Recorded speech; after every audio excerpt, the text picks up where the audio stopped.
하나님의 말씀은 레위기 26장 1절과 2절의 말씀입니다. 레위기 26장 1절로 2절.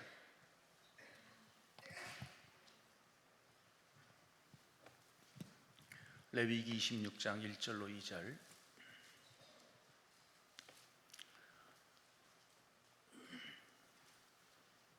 레위기 26장 1절로 2절. 천천히 찾으셔도 됩니다. 바쁘게 안 하셔도 돼요. 레위기 26장 1절로 2절. 다 찾으신 줄 알고 우리 한 목소리로 합독합니다. 너희는 자기를 위하여 우상을 만들지 말지니 조각한 것이나 주상을 세우지 말며 너희 땅에 조각한 석상을 세우고 그에게 경배하지 말라. 나는 너희의 하나님 여호와임이니라. 너희는 내 안식일을 지키며 내 성소를 경외하라. 나는 여호와이니라. 아멘. 칼빈 부흥사회 대표회장님이신 김병훈 목사님이십니다. 오늘 본문을 중심으로 하나님의 관심을 끌라라고 하는 제목으로 말씀을 증거하실 때 응답의 시간, 축복의 시간 되시길 바랍니다. 다 같이 우리 하나님 앞에 영광의 박수 올려드립니다. 할렐루야. 반갑습니다. 동해처음교회 원로 칼빈 부흥사회 대표회장 김병훈 목사입니다. 반갑습니다. 우리 앞을 보고 인사 한번 합시다. 할렐루야. 오른손 들고 아멘. 두 손 바짝 들고 아멘. 기분 좋게 웃으면서 가슴을 활짝 펴고 기양 손을 한 시속 한 30km 한번 돌려봅시다. 시속 50km 한번 해봅시다. 어떤 의사 선생님이 말하기를 기분 좋게 손을 흔들면 엔돌핀이 팍팍팍팍 난다. 내리면서 아멘. 이제 저하고 인사했으니까 옆에 사람 알든지 모르든지 간에 이렇게 인사 한번 해봅시다. 옆에 사람 한번 쳐다봐봐요. 이렇게 인사해봐요. 진짜 잘 왔어. 시작. 근데 나보다 연세가 더 많으면 반말하면 되겠어요. 진짜 잘 오셨습니다. 그렇게 해야지. 알든지 모르든지 옆에 사람들 쳐다봐요. 이렇게 인사해봐요. 당신은 성령께서 보내주신 사람입니다. 시작. 그러면요, 여기 성령님께서 인도하시고 성령님이 감동을 하시고 어찌 오셨겠어요? 여러분은 성령님이 보내주신 겁니다. 근데 성령님이 보내실 때는 반드시 목적과 뜻이 있습니다. 성령님이 보내신 그 목적과 뜻을 이루는 성회가 되시기를 바랍니다. 한 번만 더 옆 사람 쳐다봐요. 알든지 모르든지 간에 웃으면서 이렇게 인사해봐요. 아무리 쳐다봐도 은혜 체질이네. 시작. 무슨 체질? 우리는 어차피 은혜 체질로 가야 합니다. 은혜 체질이 뭐예요? 그렇게 근심, 걱정, 고민, 태산같이 쌓고 있다가도 딱 은혜 받으면 일순간에 해결이 되는 겁니다. 해소가 되는 겁니다. 그게 은혜 체질입니다. 우리는 어차피 은혜 체질로 가야 합니다. 오늘 낮에도 은혜만 받는 시간이 되시기를 바랍니다. 말씀의 제목을 한번 받아십시다. 하나님의 관심을 끌라. 좀 더 크게 시작. 좀 더 크게 시작. 한번 따라 하십시다. 예수님은, 좀 더 크게, 예수님은 믿는 자만 알 수 있다. 성령은 받는 자만 알 수 있다. 은사는 체험한 자만 알 수 있다. 어느 교회 최 집사님 기도하다 기도줄에 붙잡혀 입신해서 하늘나라로 갔습니다. 천사가 그렇게 반가워하더래요. 최 집사님 정말 잘 오셨어요. 그러면서 그 다음에 하는 말, 최 집사님, 금년에 최 집사님이 예수님 믿는 지 7년째 되는 해입니다. 그러더래요. 깜짝 놀랐답니다. 나는 바쁘게 살다 보니까 금년에 교회 나간 지가 몇 년이나 됐는지, 예수님 믿는 지가 몇 년이나 새까맣게 잊고 있었는데 하늘나라 천사가 정확하게 기억을 하고 있더랍니다. 그러면서 그 다음에 하는 날, 최 집사님 7년 예수님을 믿는 동안에 주일 낮 예배를 9번 빼먹었구만요. 더 깜짝 놀랐대요. 나는 바쁘게 살다 보니까 금년에 예수 믿은 지가 몇 년째나 됐는지 주일 예배를 몇 번째나 빼먹었는지 새까맣게 잊고 있었는데 하늘나라 가서 보니 천사가 정확하게 기억을 하고 있더랍니다. 나 여러분에게 물어보고 싶습니다. 여러분, 예수님 7년 믿는 동안에 주일 낮 예배를 9번 빼먹었다면 예수님을 잘 믿는 겁니까? 못 믿습니까? 둘 중에 하나. 시작. 예, 여러분 또 하나 묻겠습니다. 여러분 금년에 예수님 믿는 지가 몇 년째 되는 해입니까? 하나 더 묻겠습니다. 지금까지 믿는 동안에 주일 오후 찬양예배, 수요기도회, 새벽기도회, 부흥회, 세미나 다 빼불고 주일 예배, 주일 오전 주일 예배만 딱 계산해서 몇 번이나 빠진 기억이 있으십니까? 여러분, 그걸 기억하고 있는 사람이 누가 있겠습니까? 그런데 주님 계시는 대성전에 먼저 간 천군 천사들이, 그리고 성도들이 주님께서 즐겁게 찬양을 부르고 있는데, 그 대성전 올라가는 계단 중간에서 고개를 푹 숙이고 풀이 주고 있는 사람들이 있더랍니다. 그래 최입사님이 천사에게 물었대요. 어떤 사람은 주님 곁에서 즐겁게 찬송을 부르고 있는데, 어떤 사람은 성전 계단 올라가는 중간에서 고개를 푹 숙이고 풀이 주고 있느냐고. 천사가 대답하기를, 땅 위에 사는 날 동안 다뭐 예배 생활을 소홀히 하고 너무 주님을 소홀히 여기다가 막상 하늘 아래 딱 올라와서 주님을 맡아뜨려 놓고 보니까 하늘 아래 계신 주님이 너무너무 위대하고 훌륭한 것입니다. 이렇게 위대한 주님을 내가 땅에 산 날 동안 왜 그렇게 소홀히 여겼을까?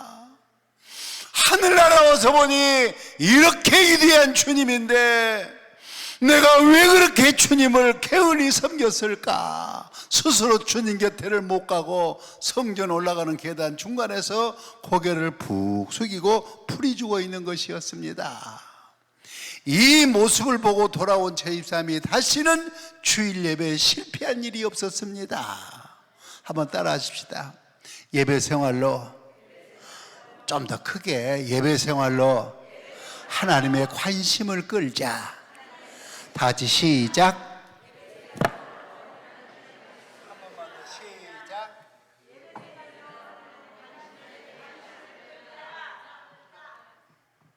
우리가 교회 나오면 제일 많이 듣는 단어 중에 하나가 예배라고 하는 단어입니다. 그러면 도대체 예배가 뭡니까? 첫째로 예배의 정의에 대해서 말씀드리겠습니다. 첫째, 한번 따라 하십시다. 예배는 하나님을 만나는 일. 다 같이 시작. 예배를 헬라어로 프레스쿠네오 그러는데, 이 말의 여러 가지 뜻 중에 하나는 만난다, 그런 뜻이 있습니다. 예배는 하나님을 만나는 것입니다.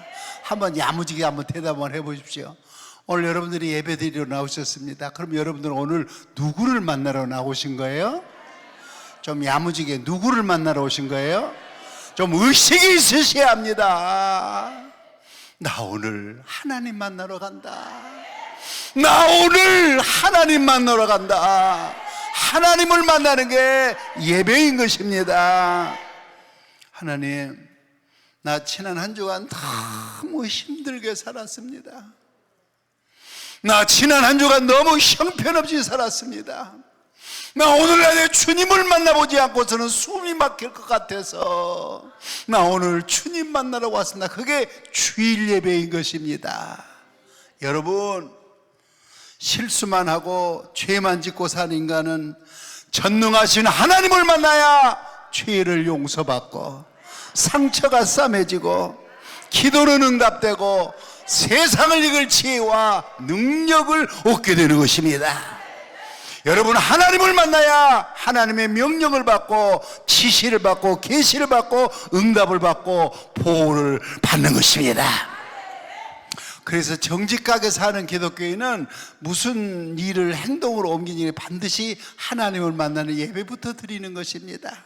여러분, 하루 저녁 잠을 푹 자고 새벽이면 딱 일어나서 새벽 기도를 통하여 하나님을 만나뵙고 하루 일과를 시작하고, 가게 자리를 마련했고 담임 목사님을 모셔다가 개업 예배를 통하여 하나님을 만나뵙고 가게를 오픈하고, 두 사람이 서로 만나 결혼 예배를 통하여 하나님을 만나뵙고 일생의 첫 발걸음을 믿음으로 내딛는 것입니다.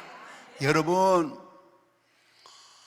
하나님은 싸우고 다투는 곳에 아무런 관심이 없으십니다. 종이 경험하기로는 그런 곳에 성령의 사역은 나타나지 않았습니다. 단 몇 명이 모였든지 간에 자기 백성이 모여 예배하는 곳에 하나님의 관심이 집중되어 있는 것을 믿으시기를 바랍니다. 할렐루야. 그런데 하나님을 만나는 게 주일 예배이기 때문에 주일날 하나님을 만나뵈러 할 때 좀 조심하고 주의해야 될 것이 있습니다. 예를 한번 들어보겠습니다. 여러분, 우리 교회는 11시에 주일 예배를 드립니다. 그 말은 우리 교회는 11시에 하나님을 만나러 나오겠습니다. 그 말입니다. 할렐루야. 자, 묻습니다. 그러면 내가 먼저 나와서 하나님을 기다리고 있어야 됩니까? 하나님이 먼저 나와서 우리를 기다리고 있어야 됩니까? 어떻게 저렇게 알기는 뚫어지게 잘 하실까? 내가 먼저 나와서 11시에 만날 하나님을 기다리고 있어야 되지 않겠습니까? 그렇기 때문에 주일날 11시에 하나님을 만나는 예배 시간은 가평 군수를 만나는 것보다 약속 시간 더 잘 지켜야 되고, 경기도 도지사를 만나는 것보다 11시 하나님을 만나는 약속 시간은 더 잘 지켜야 하는 것입니다. 믿기를 바랍니다. 그리고 주일날 11시에 하나님을 만나뵈러 나올 때는 용모 복장을 좀 단정히 하고 나오셔야 합니다. 재직은요, 항상 용모 복장에 감동이 있어야 돼요. 언제 봐도 깨끗하고 언제 봐도 깔끔하고, 성경 찬송을 들어도요 다 옆에다 들고, 그리고 정장 정복을 하고 약속 시간 전에 나와서 하나님을 만나 뵈는 것입니다. 여러분, 하나님을 만나는 것이 예배인 것입니다. 믿기를 바랍니다. 두 번째 예배가 뭐냐? 한번 따라 하십시다. 하나님과 교제하는 일.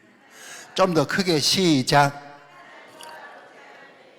여러분, 예배를 통해서 하나님과 얼마나 가까워지고 하나님과 얼마나 친밀해지면 좋겠습니까? 예배 시간마다 교인들이 교회에 나와서 앉은 자리가 있습니다. 그 재직의 당에서 결정한 것도 아닌데 앉은 자리가 있어요. 근데 그건 습관이에요. 한 번 뒷자리에 앉은 버릇이 들면요, 앞자리가 텅텅 비었어도 뒷자리에 앉는 거예요. 여러분이 강대상에 나와서 설교 한번 해보시오. 앞자리는 텅텅 비워놓고 뒷자리만 앉아있는 거 보면 분위기가 되겠습니까? 버릇이에요. 어느 교회 가면 기둥이 2개가 있는 교회가 있어요. 그 넓은 자리 놔두고 기둥 옆에 가가지고 기둥을 기대고 있는 교인이 있어요. 평생을 살면서 자립을 못할 교인이에요. 교회마다 2층이 예배당이 있는 교회가 있어요. 1층이 다 차야 2층으로 올라가는 거거든요. 근데 한 번 2층으로 올라가는 버릇이 들면요, 1층이 텅텅 비어도 어디로 기어 올라가? 그 버릇이에요. 여러분, 교회 나오시면요, 앞자리부터 앉으세요. 빈 자리에 앉으세요. 그리고 우리 교회 할머니 할아버지는 아직 하박국을 못 찾았어요. 설교 시간 내내 성경책을 앞으로 넘겼다 뒤로 넘겼다, 그 성경책이 넘기는 소리가 왜 또 이렇게 크게 들리는지 그때 옆에 앉아서 좀 찾아주면 얼마나 고맙겠습니까? 교회 딱 나와가지고 저분은 우리 교회 처음 나오신가 보다 싶으면 그 옆에 가서 좀 앉아주십시오. 그런데 교회 먼저 나오면 제일 먼저 하는 일이 뭐냐? 성경 찬송을 옆에 두고 가방을 옆에 두고 두 손 모으고 주여, 시작, 주여 하고 주님을 부릅니다. 그 주여 한마디 속에 지난 한 주간 내 근심, 내 걱정, 내 고민, 내 실수, 내 비밀, 내 죄가 다 담겨 있습니다. 그런데 지난 한 주간 너무 상처를 많이 받았어요. 손해를 너무 많이 봤어요. 그러면 주님을 부르는 음성이 더 간절합니다. 주야, 시작. 주야 하고 주님을 부릅니다. 이때 우리 주님이 얼른 내 곁에 오셔서 알았다. 여러분들 아멘 좀 해주면 좋은데, 알았다. 이 음성이 내 귀에 들려지기까지 주님과 바싹 가까워져야 하는 것입니다. 여기 알았다 오는 말 속에는 다음과 같은 두 마디 문장이 있나니 일생 동안 잊지 마시기 바랍니다. 첫째, 한번 따라 하십시다. 내가 네 죄를 사하였느니라. 실수 좀 해도 괜찮아. 설령 죄를 지었어도 괜찮아. 내가 네 죄를 용서하고 네 죄를 사하였느니라. 그 말이 담겨져 있고, 두 번째 따라 하십시다. 내가 너를, 좀 더 크게, 내가 너를 사랑하고 있느니라. 손해 좀 봐도 괜찮아. 설령 실패해서도 괜찮아. 내가 너를 붙잡고 내가 너를 사랑하고 있지 않느냐. 이 두 마디 말을 들고 주일날 주님 앞에 나와서 손을 모으고 주야 하고 주님을 부르는 거 아니겠습니까? 독일의 아돌프 히틀러가 나라를 다스리고 있었을 때 독일 군대 최고 사령부의 장교 부인이 아기를 낳기 위해서 산부인과 병실을 찾아왔습니다. 병실을 딱 배정받고 딱 자리에 누워보니 병실 벽에 예수님이 양 한 마리를 가슴에 있고 양떼를 뛰는 성화가 병실 벽에 붙어져 있는 것이었습니다. 그 순간에 독일 고급 장교부인이 벌떡 일어나더니 간호사를 찾았습니다. 간호사, 무슨 젖따위 그림을 벽에다가 붙여놨느냐고. 머지않아 내 몸에서 어린애가 태어날 텐데 내 몸에서 태어난 애가 저 그림을 보지 않도록 저 그림을 당장에 떼달라고. 죄송합니다, 저 그림을 떼고 붙이는 것은 제 소관이 아닙니다. 그러니까 간호부장을 찾는 거예요. 간호부장, 무슨 젖따위 그림을 벽에다 붙여놨냐고, 당장에 저 그림을 떼달라고 하는 말. 죄송합니다, 그건 제 소관이 아닙니다. 그러자 독일 고급 장교분이 벌떡 일어나더니 너희들 힘으로 저 그림을 떼내지 않는다면 내 남편의 힘을 빌려서 떼내겠다고 처벅처벅 병실 벽으로 가더니 병실 벽도에 굳혀있는 성화를 딱 떼내가지고 병실 바닥에다 내동댕이를 쳤습니다. 예수님의 성화가 바싹 깨졌습니다. 이 얼마나 경거망동한 짓입니까? 얼마 후에 아기가 태어났어요. 아들이다, 아들. 그래 보니까 아들이 태어나기는 태어나는데 두 눈에 눈동자가 움직이지 않는 거예요. 두 눈에 초점이 모아지지 않는 거예요. 전혀 시력이 나오지 않은 맹인으로 태어난 것입니다.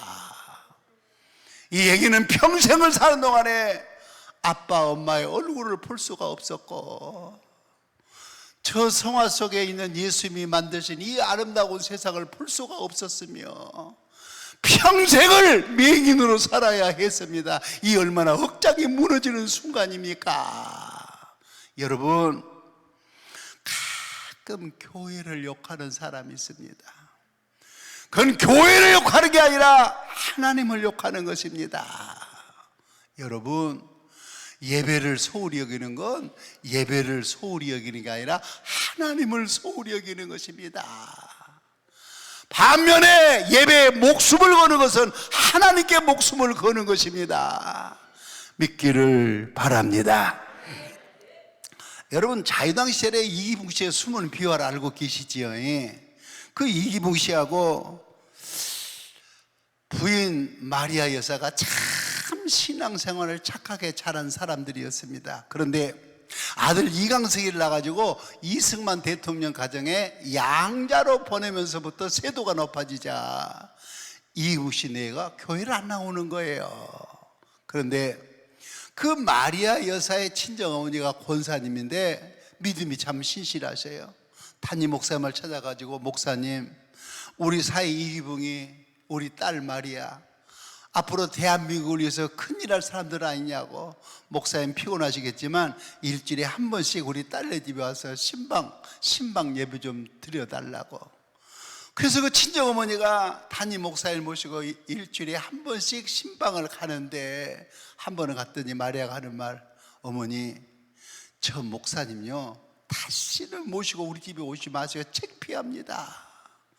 너가 무슨 소리니? 저 목사님 입고 있는 양복 좀 보세요. 저게 미국 사람들이 한국 거지들에게 그냥 입으라고 준 구호 물자 양복 아닙니까? 저 목사님 신고 온 구두 좀 보세요. 찢어진 것을 꼬면서 신고 오지 않았습니까? 저 목사님 가방 좀 보세요. 저거 채권 장사 가방 아닙니까? 지금 우리 집에 국제적인 인물이 드나드는데 저런 목사가 우리 집에 출입한 줄 알면 우리 집을 어떻게 보겠습니까? 다시는 우리 집에 신방 오지 마세요. 그 말 끝에 어머니 권사님이 하는 말, 얘야, 너 무슨 말을 그렇게 하니? 하나님의 기름 부은 종을 국제적인 인물에다가 비유하느냐? 그래, 목사님이 구호물자 양복 입고 있으면 너 돈 있으니까 목사님이 양복 한 벌 맞춰드리지. 깨진 구두 신고 온 거 보기 흉하면 네 돈 있으니까 구두 한 컬이 사드리지, 가방 하나 사드리지. 최종을 대접하고 복 못 받은 사람 받느냐? 네가 껍데기 복을 받으려다가 참복을 차는데, 그러면 네가 망하는 거야. 딸이 되받아 차는 말, 어머니, 망해도 내가 망합니다. 그래서 결국 신방 가서 예배 못 드리고 돌아왔습니다. 여러분, 그 후에 어떤 일이 일어났습니까? 1960년 3월 15일 이기붕 씨를 억지로 부통령에 올리다가 3.15 부정선거가 일어났고, 이 부정선거를 규탄하는 학생의거가 도처에서 일어나자 아들 이강서이가 육군 소의 몸으로 권총을 들고 아버지 이기붕이를 쏘아 죽이고 어머니 마리아를 쏘아 죽이고 자기 자신도 권총으로 자살해서 죽었습니다. 이기붕 씨의 남은 재산을 서울 동대문 경찰서 앞보고 싸놓고 불을 쳐 지를 때 서울을 참한 사람들이 얼마나 혀를 차고 놀라워 했습니까? 이것이 1960년 4월 28일 날 일어났던 일입니다. 여러분, 예배는 하나님과 교제하고 하나님과 사귀는 거예요. 근데 예배를 딱 끊으면 하나님과 교제를 단절하는 것이기 때문에 인간의 힘으로는 감당 못할 풍랑밖에 뭘 타반하겠습니까? 예배를 통하여 하나님과 친밀해지고 가까워지시기를 바랍니다.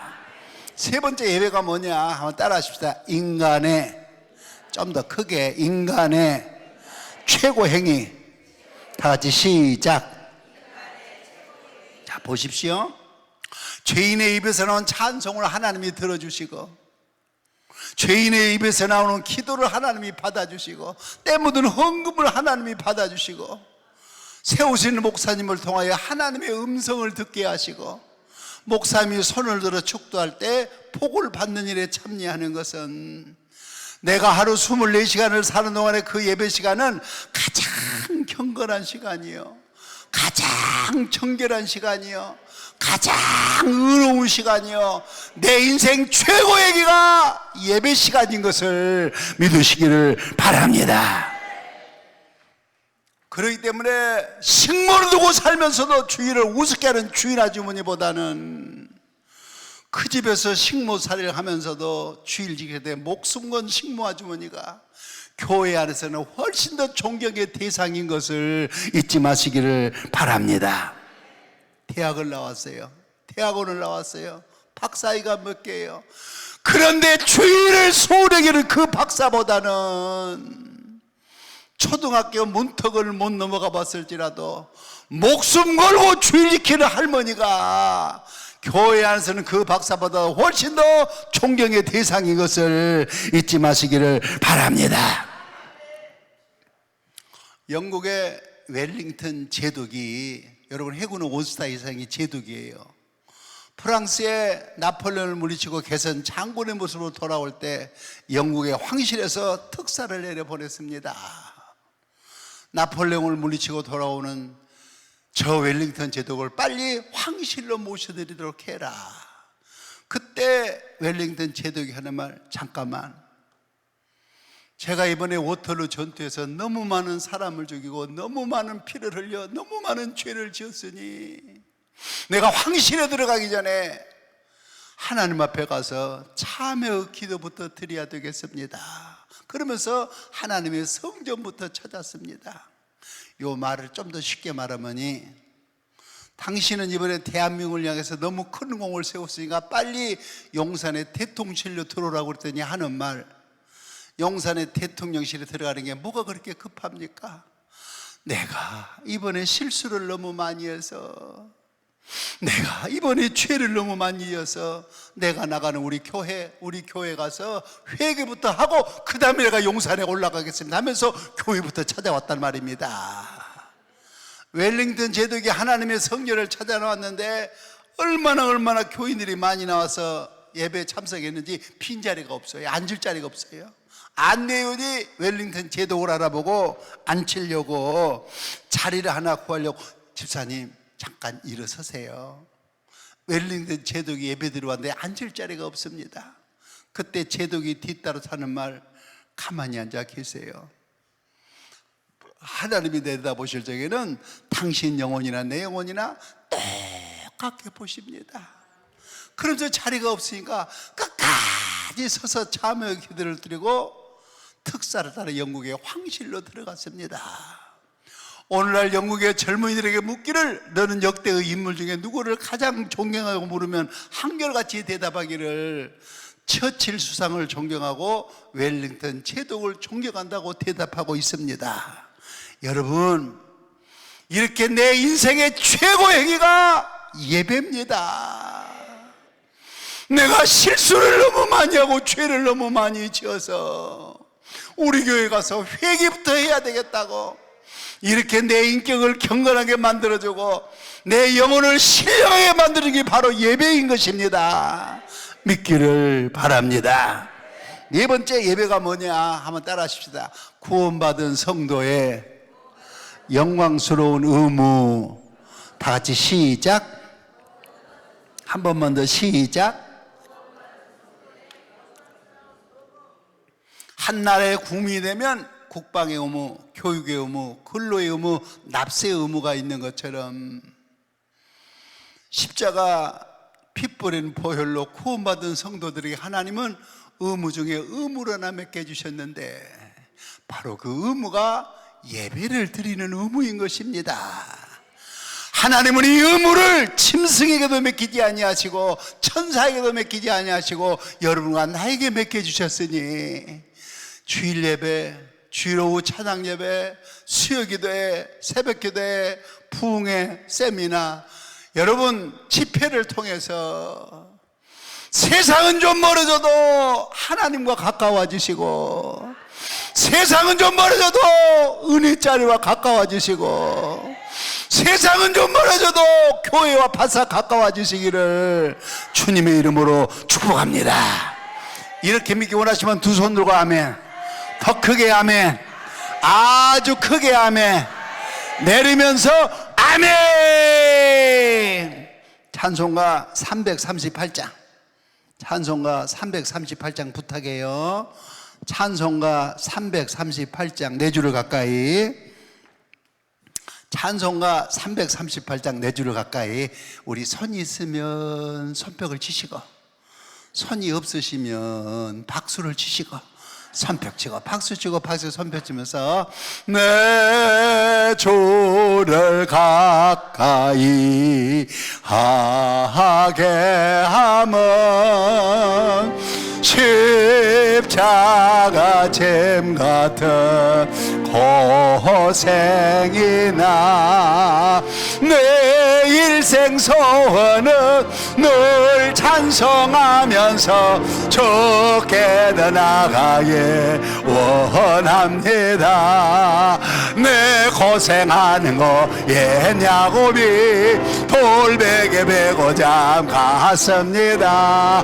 꿈에도 소원이 늘 찬송하면서 좋게도 나가게 원합니다. 천상에 가는 길 험하여도 생명길 대난이 은혜로다. 천사 날 부르니 늘 찬송하면서 좋게도 나가게 원합니다. 야곱이 잠깨어 일어난 후 돌단을 쌓은 거 본받아서 손댈 때 되도록 늘 찬송하면서 좋게 더 나가게 원합니다.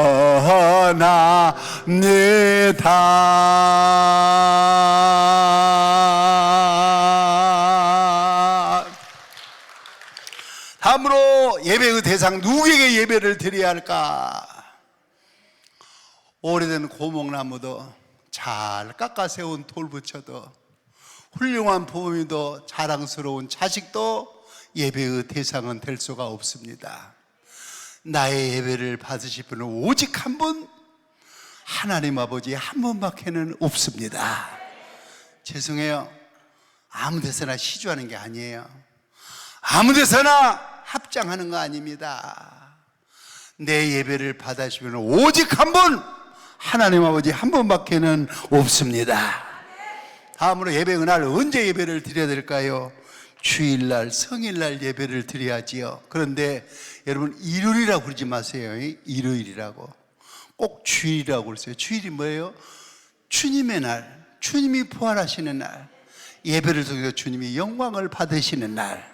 그런데 달력을 딱 넘겨가지고 주일을 기억해 두었다가 주일을 거룩하게 지키면 엿새 동안 세상에서 받지 못한 위로와 은혜를 확실히 누리게 하시는데, 주일을 고의적으로 파괴하면 어떨까? 하나님이 한두 번은 봐주셔요. 여러분 주일날 뭐 한두 번 빠졌다고 뭐 별일이 있어요? 하나님이 봐주실 때요 맞들리지 마세요. 어느 순간에 어림도 없어요.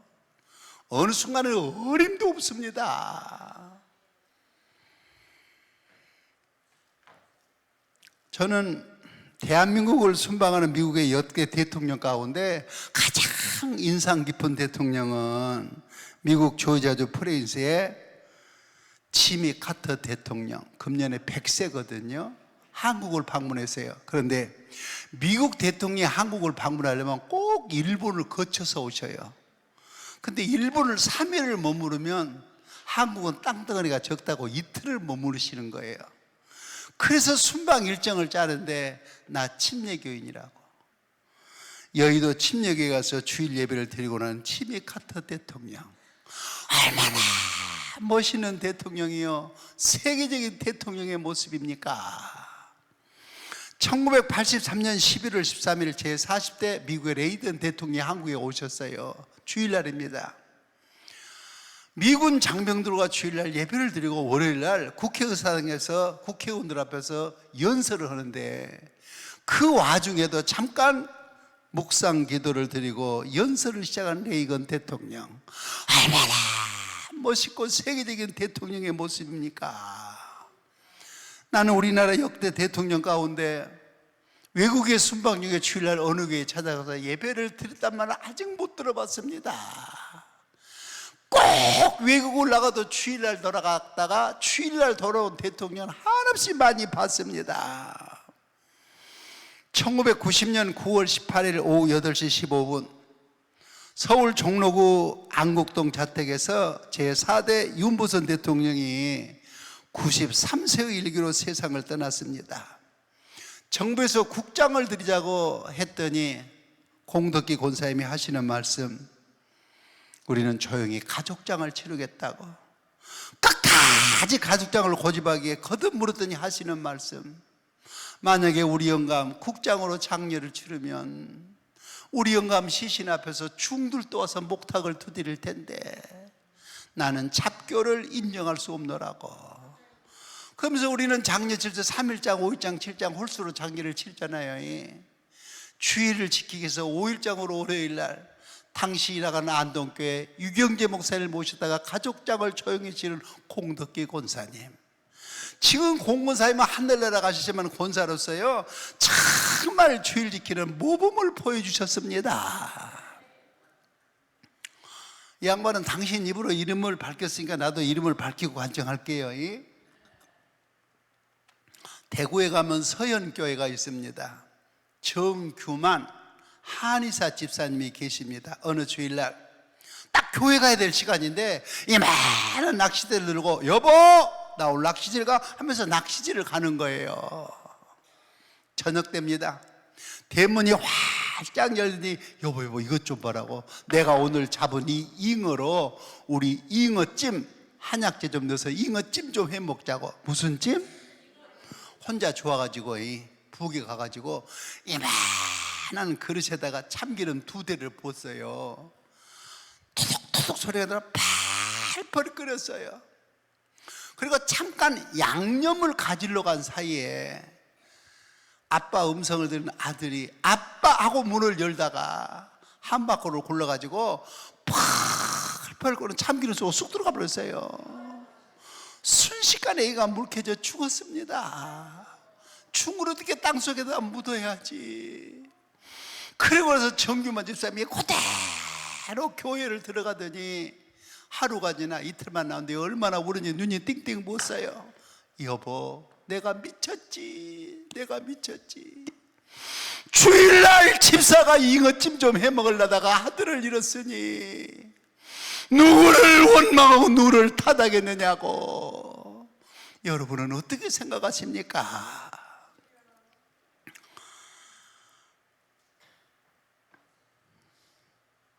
어느 시골 농촌 농사철이에요. 참 모내기를 하는데 어느 시골 남자 집사님이 새 옷을 갈아입고 예배당을 절반쯤 왔는데 친구가 헐레벌떡 달려왔어요. 여보게 오늘 우리 모를 심으려고 목꾼 21명이 지금 모를 찌고 있는데 갑자기 썰해질 한 사람이 병이 나가지고 병원에 실려갔으니 이 바쁜 때 저 목꾼 21명을 놀릴 수가 없으니 오늘 하루만 우리 집에 와서 썰이질 좀 해달라고. 교회는 오늘 못 가면 또 다음 주에 가면 되지 않느냐고. 세상에 품삯으로 쌀 한 가만 주겠다는 말 한마디 듣고 다시 집으로 갔어요. 교회 가려고 입었던 옷 벗어서 걸어놓고 일복 주워 입고 지게다리에다가 황소 굴고 썰이질하러 논바닥으로 갔습니다. 이래! 하면서 썰이질 하는데 그날따라 왜 소가 말을 안 듣습니까? 주인이 와서 그러더래요. 지금 모를 거의 다 쪄가는데 썰이질이 늦었으니까 빨리 썰이 좀 맞춰달라고. 근데 소가 말을 들여야 썰이질을 하지요. 성질이 나가지고 지게다리를 받쳐놓은 작대를 가지고 황소 등짝을 사정없이 내리쳤더니 소가 폭 쓰러지더래요. 흔들어 보니까 죽어버렸어요. 그래 죽은 소를 모쟁이들하고 같이 논바닥으로 끄집어내는데 그 목꾼들 21명 입센 여자들이 하는 말, 집사라는 것이 주일날 교회는 안 가고, 집사라는 것이 주일날 교회는 안 가고 하나님 앞에 뭘 받아서? 어떻게 그렇게 잘 알으세요? 벌을 받아서 저렇다고. 여러분 그 시간에 교회 갔으면 벌써 예배 끝났어요. 여러분 제 자녀는 황소 한 마리밖에 없는데 황소가 날아가 버렸어요. 집사가 하나님의 뜻대로 살지 못하니까 세상 사람들에게 설교를 듣고 살아요. 하나님의 뜻대로 살아야 세상 사람을 향하여 자신 있게 설교하고 살 텐데 하나님 뜻대로 못 사니까 세상 사람들에게 설교를 듣고 살아요. 죽은 송아지를 손을 붙들고 대성통곡을 했습니다. 내가 주의를 소홀히 여기다가 내가 주의를 소리다 이 망신을 당했노라고. D.R. 무디는 말했습니다. 한번 따라해 보실래요? 굶어 죽을지라도 추위를 범하지 말라. 야무지게 한번 시작. 굶어 죽을지라도 추위를 범하지 말라. 오늘 이런 설교를 강단에서 들어보기도 어렵거니와 이렇게 주일이 길게 목숨 건 성도를 만나보기 어려운 때 지금 살아가고 있지 않습니까? D.R. 무디는 계속해서 말했습니다. 이 시대에 주일을 성천하가 숨기다가 나온다면 우리 하나님이 얼마나 큰 영광을 받으시겠느냐. 굶어 죽을지라도 주일을 범하지 말라. 아멘 하기 힘드시지요? 아멘 하기 많이 힘드시지요? 제가 얼마 전에 미국 부흥회를 가가지고 그 담임 목사님이 이런 얘기를 들려주셔요. 한 번은 남자 집사님이 퇴근을 하더니 부인 집사님이 하는 말, 여보, 다음 주일날은 우리 두 가정 단풍놀이를 가기로 했어. 그러니 그런 줄 알고 준비해 그러더래요. 여러분, 미국이란 땅덩이가 얼마나 넓은지요. 한 코스 여행을 하려면 한낮에는 가야 되고 하루를 가야 한 코스를 보고 오는 거예요. 얼마나 땅이 넓은지. 근데 미국에 돈 벌러 와가지고 돈 버니라고 주일 지키고 사진하고 구경 한 번을 못 해봤거든요. 그 남편 심정도 이해된대요. 그런데 주보를 봤더니 그달에 집사님 애가 안내위원이었습니다. 그래서 아무리 생각을 해봐도 안내위원이 안내를 안 하고 단풍 들어가는 건 하나님 앞에도 죄송하고 목사님이나 교인들 앞에도 죄송하고, 그래서 일주일 내내 남편을 설득했는데 남편이 얼마나 완고한지 금요일 날 울면서 그 남편을 따라갔습니다. 항우하고 똑같아요. 삼겹살 재워가지고 가가지고 이 삼겹살을 꼬먹으면서 흐르는 물에 발을 담그고 미국에 이민 와가지고 도물면서 서른 받은 얘기, 고향의 향수 얘기 하다 보니까 남자 집사님이 맥주에 취했어요. 운전하고 집에를 가야 되는데 그 술 취한다 헬라 원어의 뜻이 한번 따라해 보실래요? 중심을 잃는다, 목표가 흔들린다. 이게 술이 취하고 나면요 중심을 잃고 목표가 흔들려요. 그러니까 친구가 물었어요. 여보게, 자네 운전하겠는가? 집사님이 그러더래요. 까딱없다고 타라고. 근데 벌써 혀가 꼬부라졌어요. 탔어요. 엑셀을 밟았는데 얼마나 엑셀을 세게 밟았는지 차가 붕 하고 공중에 떠가지고 처박혔는데 앞에 타고 있는 집사님 뇌가 현장에서 즉사했고 뒤에 타고 있는 친구 뇌는 형체를 찾아볼 수가 없었습니다. 3일 후에 장례를 치르는데 오른쪽에는 남편관, 왼쪽에는 부인관이 있는데 자식들이 울면서 하는 말, 아빠, 엄마, 우리를 버리고 미국 땅에서 누구를 믿고 의지하고 사느냐고, 우리를 이렇게 버리려고 가려고 오셨느냐고 가슴을 치면서 울어대는데 장례를 침례하는 목사도 울음을 주체 못하고 그 장례식에 참여한 교인들도 울음을 주체를 못하고 장례를 치렀습니다. 장례를 치르고 나서 교인들 사이에 오고 가는 말 두 마디가 남겼어요. 첫째, 이야, 술이 웬수로구나. 두 번째, 그 주일날 안내원 하면서 주의를 지켰더라면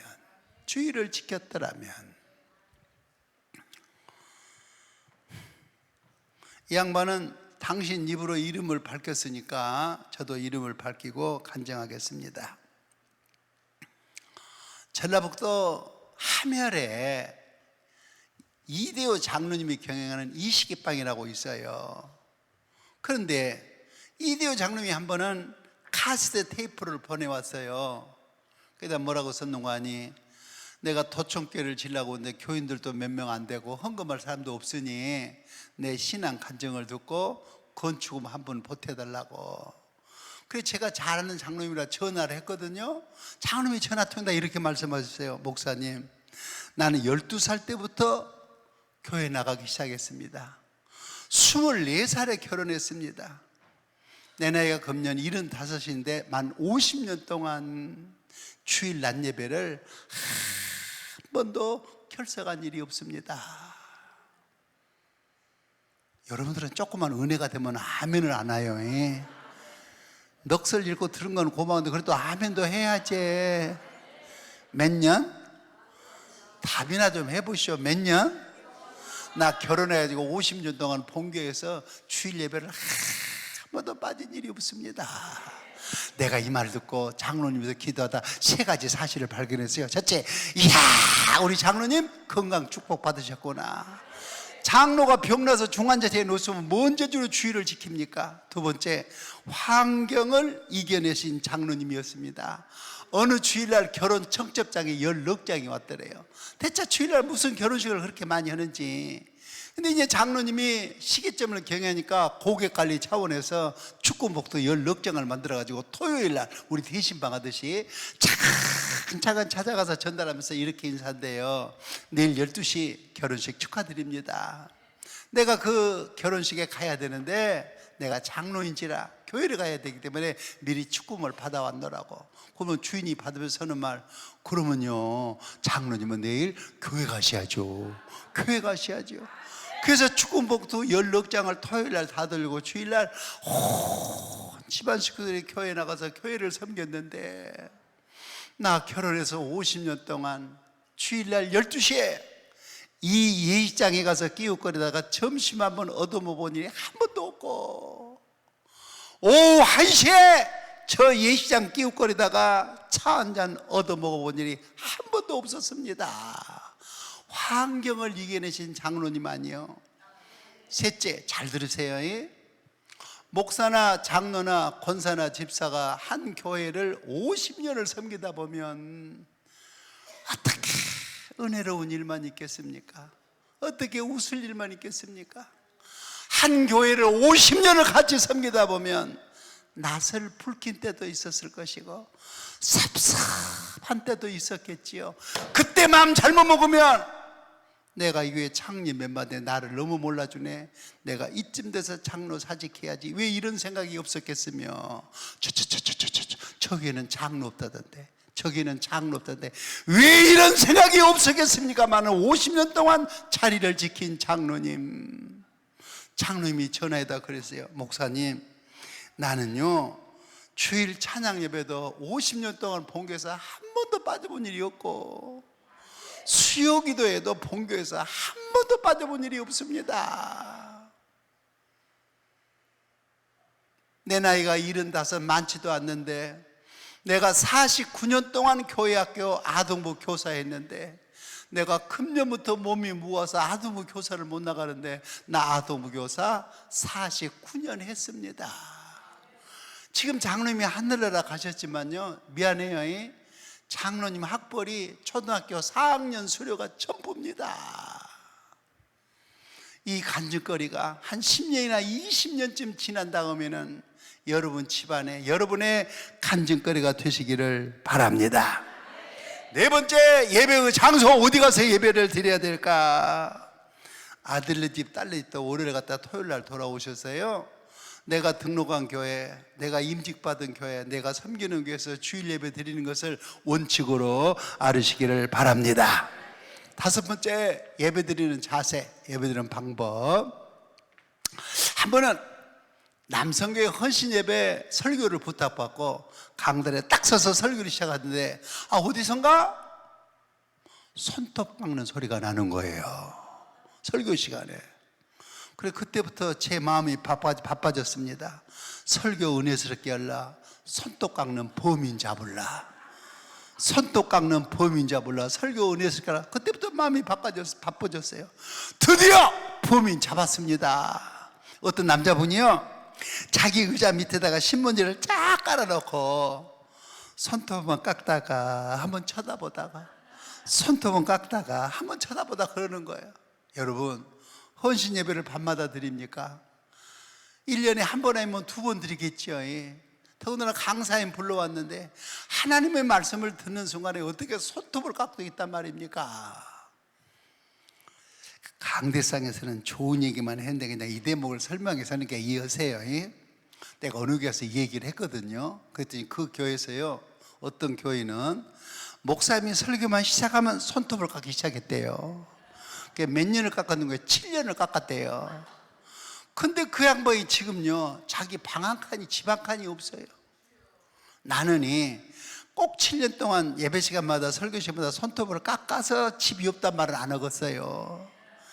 근데 세상에 예배 시간마다 7년을 손톱 깎는 그 양반은 지금요 나이가 들어서 늙었는데도요 방 한 칸이 없는 거예요. 이렇게 예배를 드려서 되겠습니까?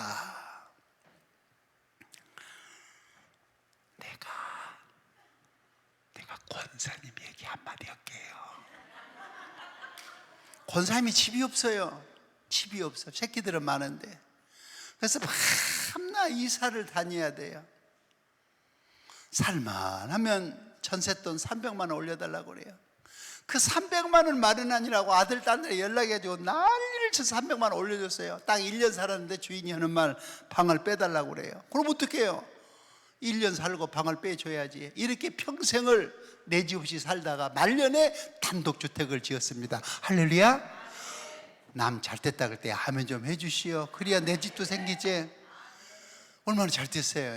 광고했어요. 우리 권사님 집 지었는데 입주예배 드린다고 교인들이 다 왔어요. 입주예배 드립니다. 사철의 봄바람. 한참 입주예배 드려 찬송을 부르고 있는데 주인 권사님이 몸을 탁 들더라고. 왜 저런 거 그랬더니 새로 지은 그 집 방바닥에 때가 좀 끼었던가 봐요. 그 방바닥에 때 뺏긴다고. 때 뺏긴다고. 침도 왜 그렇게 요란스럽게 바느지? 침을 2번을 뱉더니 치마를 걷어가지고 뽀독뽀독 때를 뺏기고 있는 거예요. 이야, 그 권사님 예배드리는 그 영혼이 얼마나 불쌍한지. 그 평생 처음 드리는 예배 아니요, 내 집에서. 근데 때 뺏긴다고 그게 뭡니까 그게. 내가 은퇴 장로님 얘기 한마디 할게. 장로님이 70에 은퇴라고 나이가 80이 넘었어요. 주일날 교회를 가는데 몸이 무거워요. 아들에게 하는 말, 아들아 내가 오늘 주일을 교회 못 갈 것 같다. 그러니 네가 오늘은 대표로 교회 좀 다녀도록 해라. 뭘로? 아들이 얼른 아멘하고 갔으면 얼마나 좋겠어요. 이 아들놈이 하는 말, 아버지가 장로지 내가 장로니까 아버지가 가셔야죠. 이놈의 새끼야, 내가 몸이 무거워서 그래. 오늘만 좀 대표로 다녀와. 아버지 등살에 못 이게 교회 갔네. 평소에 주의를 지키던 장로님이 교회를 못 가니 얼마나 예배가 궁금한지. 예배를 마치고 아들에게 물었어요. 아들아, 오늘 성경 본문이 어디 드냐? 가니까 벌써 다 읽어버렸어요. 지각했겠지. 그래도 아버지는 궁금해가지고 오늘 목사님이 뭐라고 설교하시더냐? 그거 이제 다 듣고 있어요. 설교 시간에 졸았지. 그래도 아버지는 궁금해가지고 오늘 목사님이 뭐라고 광고하시더냐? 아들이 하는 말, 광고 딱 시작하기에요 살짝 빠져나와 버렸어요. 그래서 아버지가, 이야, 그 예비에 그 아들이로구나. 그 예비에 그 아들이로구나. 여러분, 예배를 어떻게 드려야 되는 것입니까? 야무지게 따라 해봐요. 영과 진리로. 야무지게 해봐요. 영과 진리로. 영과 진리로 예배한 사람은 주일날 교회 나올 때 성경 찬송가를 들고 나오셔야 합니다. 영과 진리로 예배한 사람은 예배가 하나님을 만나는 것이기 때문에 정장 정복을 하고 약속 시간 전에 나오셔야 합니다. 여러분, 영과 진리로 예배한 사람은 교회 나와서 사람하고 인사하는 것도 고맙지만 먼저 하나님 앞에 간절히 기도부터 드려야 하는 것입니다. 영과 진리로 예배한 사람은 찬송을 부르되 곡조에 맞춰 감격스러운 목소리로 찬송해야 하는 것입니다. 영과 진리로 예배한 사람은 주일날 한 번 교회 나와 앉은 자리에 앉아 있어야지 나갔다 들어왔다 나갔다 해서는 안 되는 것입니다. 어린애기를 데려왔거나 예배하면 어쩔 수 없지만 한 번 앉은 자리에 앉아 있어야지 들락날락해서는 안 되는 것입니다. 영과 진리로 예배한 사람은 주일날 교회에 나와서 목사님을 바라보고 아멘 아멘 화답하면서 말씀을 듣는 것입니다. 영과 진리로 예배한 사람은 주일날 교회 나올 때 혼자 나오지 아니하고 지난 주일날 결석한 사람 챙겨가지고 함께 나오는 것입니다. 영과 진리로 예배한 사람은 주일날 교회 나올 때 채석이어 빈손 들고 나오는 거 아닙니다. 지난 한 주간 구비구비 시키신 하나님의 감사하여 감사함을 들고 나오는 것입니다. 영과 진리로 예배한 사람은 예배를 마치고 아무나 살아가는 게 아닙니다. 그날 낮에 주신 말씀을 붙들고 말씀을 따라 한 주간을 살아가는 것입니다. 이렇게 예배를 드려야 영과 진리로 예배하고, 하나님은 이렇게 예배하는 자를 찾으시며 이런 예배 생활이 하나님의 관심을 끄는 생활인 것을 믿으시기를 바랍니다. 할렐루야. 여섯 번째, 예배 생활 잘하는 자가 받는 은혜와 복. 오늘 본문에 26장 3절 이하예요. 가슴에 새기면서 들으세요. 하나님은 하늘 문을 열고 적당하게 비를 내려주십니다. 배불리 먹고 안전하게 거하게 하십니다. 대적 원수를 쫓아주십니다. 번성케 하고 창대케 하십니다. 하나님이 사랑하셔서 동행하심으로 복 중에 복을 받는 사람이 되게 하십니다.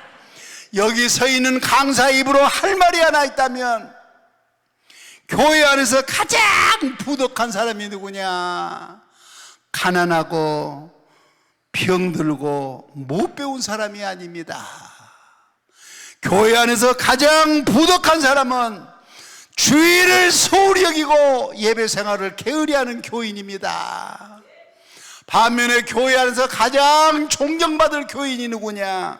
주일날이 돌아오면 예배 생활에 목숨을 걸고 예배 생활에 참여하는 교인입니다. 믿기를 바랍니다.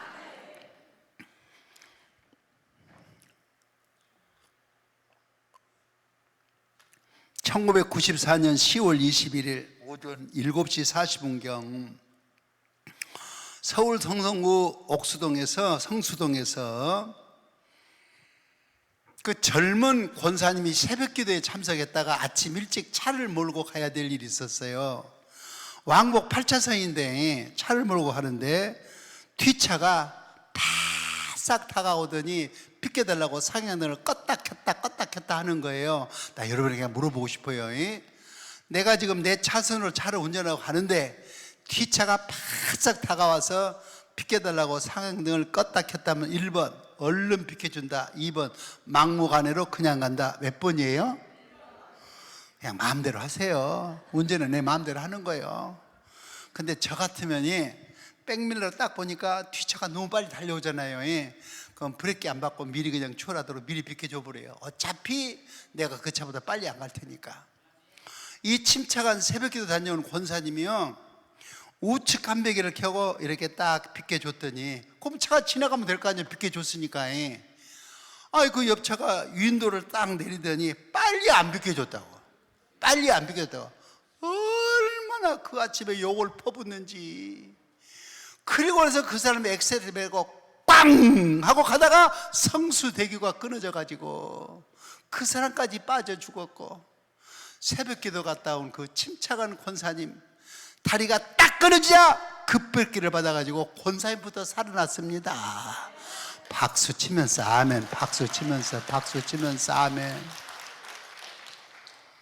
1990년 6월 29일 오후 5시 55분 구역장한테서 전화가 왔어요. 구역 예배 드리자고.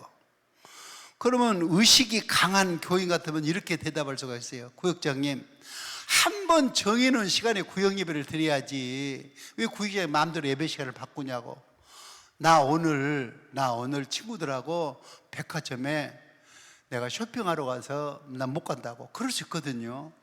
근데 이 구역 식구는요, 너무 구역장 말을 잘 들어요. 나 여러분에게 한마디 하고 싶어요. 여러분, 구역장 속 너무 새기지 마세요. 왜 그럴까? 내가 구역장 될 때 나보다 2배나 못된 거 만난 게 그래. 뭔 말인지 알아먹었는지 못 알아먹었는지. 내가 나중에 구역장 될 때 나보다 5배나 못된 거 만나. 그래서 내가 울면서 구역장 하는 거예요. 너무 구역장 속색이지 말아요. 그 이분 들어와요. 그 전화 받고 하는 말, 아이고 나 그러면 백화점 쇼핑고 뒤로 미루고 구역예배 가야 되겠네. 구역예배에 들어가 삼풍 백화점이 무너져 가지고 502명이 죽었거든요. 옆 사람한테 그래 봐봐요. 웃으면서 그래 봐요. 구역예배 한 번이라도 소홀히 여기지 마. 시작. 1993년 10월 10일 오전 10시 위도로 가던 페리호에 전라북도 부안경찰관 세 가족이 그 페리를 타고 그 시끄럽던 위도로 야외를 가기로 했습니다. 그 세 가정 중에 한 가정이 한 가정이 부인 집사님이 하는 말, 여보 우리 사무실에 있는 세 가정이 다음 주말에 유도로 야유회 가기로 했어. 그런 줄 알고 준비해. 부인 집사님이 하는 말, 그러면 금요일 갔다 언제 오는데요? 언제 와 이 사람아? 주일날 저녁에 오지. 부인 집사님이 하는 말, 그럼 나는 못 갑니다. 다음 주일날 교회를 가야 됩니다. 그러니까 남편이 하는 말, 이 사람아 우리 사무실에 세 가정이 다 가는데 우리만 빠질 수 있는가? 가야지. 그 말 끝에 그래도 나는 못 갑니다. 다음 주일날 교회를 가야 됩니다. 말 두 마디를 딱 말대꾸 했더니 남편이 말을 탁 놔버리더래요. 야! 니만 예수 믿어? 그 예수 믿는 사람도 같이 가. 니만 집사야? 그 집사도 같이 가. 그 말 끝에 그래도 나는 못 갑니다. 다음 주일날 교회를 가야 됩니다. 그랬더니 그 억센 경찰관 손으로요 부인 뺨을 사정에 2대를 갈기더래요. 얼떨결에 부인이 뺨 2대를 얻어맞고요 눈물이 삥 돌면서 펑펑 쏟아졌어요. 나 여러분에게 하나 물어보고 싶어요. 요즘 이 교인들이요 조그만 기분이 나쁘면 교회를 안 나와요. 구역예배도 안 나와요. 여러분, 구역예배가 분풀이 하는 곳이고 교회가 화풀이 하는 곳입니까? 한번 따라봐요. 감정을 구분하자. 다 같이 시작. 그 사람하고 기분 나쁘면 거기서 끝내세요. 왜 교회까지 끄집어 놓으세요? 거기서 속이 상했으면 거기서 끝내야지 왜 구역까지 끌고 나오려고 그러십니까? 감정을 좀 구분하세요. 그리고 아기들은 감정에 살아도 어른들은 의지에 사는 거예요. 의지에. 한번 대답을 해보실래요? 남편이 월급날 25일 월급날 월급봉 들고 집에 안 와요. 깜빡 밤을 새웠는데 안 와요. 3일 만에 들어왔어요. 노름을 가지고 홀랑 다 털어먹고 간 거예요. 출근했어요. 나흘째 되는 날 남편이 퇴근할 시간 오후 5시가 됐어요. 한번 대답을 해보실래요? 그 부인 남편을 해서 저녁밥 집을 기분이 들었어요? 안 들었어요? 나 같아도 밥 못 지켰어. 이런 남편을 얼마나 굶겼으면 좋겠어요? 한 석 달 열흘 굶기면 좋을까? 근데 이 부인 좀 봐봐요. 오후 5시가 되니까 남편 퇴근한다고, 남편 저녁밥 지어야 된다고 쌀떡에 쌀을 꺼내가지고 싹싹 씻어가지고 밥을 짓고 있는 거예요. 여러분, 애기들은 기분에 살아도 어른들은 의지로 사는 거예요. 의지로 승리하시기를 바랍니다. 그런데 세 가정은 다 배를 탔는데 결국 이 가정만 배를 안 탔습니다. 그런데 물에 빠진 사람은 한날 한시에 건질 수가 없어요. 몇 날 며칠을 기다리고 있다가 시체 하나가 떠오르면 이게 내 남편이냐 내 아들이냐 292명을 장사를 치렀습니다. 그 다음 주일날 부인 집사님이 교회를 가려고 미술 공부를 열심히 하고 있었대요. 무슨 공부를? 미술 공부를. 그러다 보니까 남편이 출근 안 했더래요. 아니 제 양반이 오늘 출근할 날인데 왜 출근 안 했을까? 남편이 뽀짝뽀짝 가까이 오더래요. 그래서 계속 모른 체하고 미술 공부를 하고 있었대요. 드디어 남편이 가까이 오더니 부인 손을 꽉 잡더래요. 그 손이 뭔 손이요? 그저께 뺨 2개 친 손이요 그게. 그래서 남의 손을 잡는 것처럼 내버려 둬버렸대요. 그랬더니 남편이 하는 말, 여보 내가 그저께 뺨 2개 때린 거 사과할게. 이 대목에서 잘 들으세요. 우리가 나이 들어 살면서요, 여보 고생했어, 여보 수고했어, 여보 사랑해, 그 말만 가지고는 못 사는 거예요. 우리가 뭘 잘못했으면 이렇게 말할 수 있어야 돼요. 날 보고 한번 따라해봐요. 여보, 날 보고 한번 따라해봐요. 여보, 내가 잘못해서, 내가 실수해서 당신이 마음을 풀어. 날 보고 한번 해보세요. 여보, 시작. 그렇게 따라하기가 힘드시요? 그 신랑하고 마누라한테 말하기가 얼마나 힘들겠어. 다시 한번 여보 해봐요. 여보, 내가 잘못했어, 내가 실수했어, 당신이 마음을 풀어. 그러면서 하는 말, 당신이 내 말 듣고 홀랑 이도 따라갔더라면 우리는 지금쯤 물에 수장된 사람이 되었을 것이고, 저 다 키우는 자식들 고아 아닌 고아가 됐을 텐데 생각만 해봐도 끔찍하다고. 여보, 나 오늘 당신 따라서 예배당 갈게. 박수 치면서 하면, 박수 치면서 하면. 믿음 없는 남편 승용차를 새로 바꿔서요 하는 말, 여보 우리 승용차 새로 바꿔. 기분도 그렇지 않은데 텔레비 보니까 이야, 속초 설악산에 단풍이 절정이더라. 딱 한 번만 가자. 그래, 그 남편 비유마친이라고 금주에는 속초 설악산으로 갔다가 다음 주는 전라북도 내장 사러 갔다가, 그런 부인치고 남편 용은 구원한 사람 없습니다.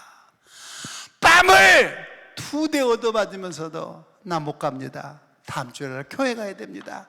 이렇게 말하는 부인만이 물에 빠져 죽을 남편의 육체를 건져내고 지옥으로 달려간 남편을 천국으로 옮겨놓고, 이 부입사의 모습이 예배 생활로 하나님의 관심을 끌고 살아갈 내 모습입니다. 할렐루야.